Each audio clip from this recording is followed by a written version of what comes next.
If you're a parent, you might be giving your baby or toddler some of those pouches of yogurt, fruits, or vegetables. They're quick, they're easy, especially for so many of us, for those busy families. But a new study says they might not actually be as good for your kids as you might think. They could be surprisingly high in sugar and lack nutrients your child needs. NewsNation's Alicia Nieves joining us now. Alicia, you're a new mom. I'm sure the study that was done overseas was pretty unsettling.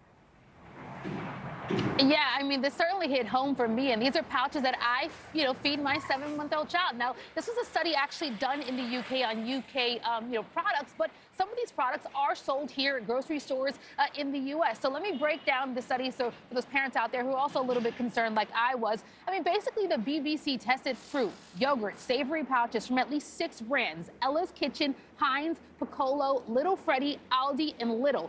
Basically, some of these baby food pouches, as you noted, lack severe nutrients, especially vitamin C and iron. Others contained more sugar, Henna, in one pouch than a 1-year-old should consume in an entire day. This is despite being labeled and marked as, quote, no added sugars. And then there are those foods being marketed to babies as young as 4 months old. That is against the World Health Organization guidelines. Typically, the guideline is around 6 months old. So experts are criticizing this as something called halo marketing. That is when you're kind of using healthy phrases or healthy words to attract shoppers and consumers.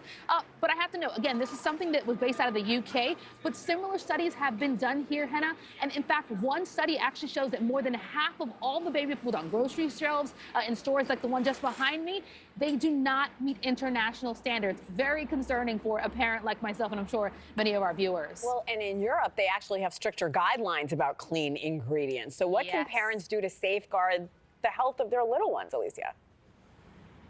Yeah, I mean, the reason why parents like myself and many others use this, right, is, as you noted, they're really convenient. They have a long shelf life, and it's a lot raising a kid. So any convenient item you can utilize and that you think is healthy makes sense. But a few tips that parents could do. For one, experts say use these really sparingly.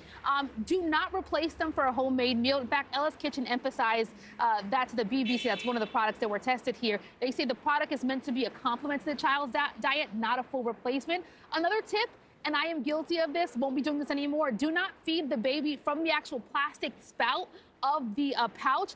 That could actually lead to tooth decay, according to dentists. So one more tip, I guess I would say the biggest thing is just read the label, not just the front, but the actual back. If you see all fruits on there, it's a good chance it's a high sugar concentration. So you probably want to get something that has more sugar, or fruits and vegetable, to kind of reduce that sugar intake, Henna. Thank you for watching. Subscribe below and download our NewsNation app right now on your phone, and you will get fact-based, unbiased news for all Americans.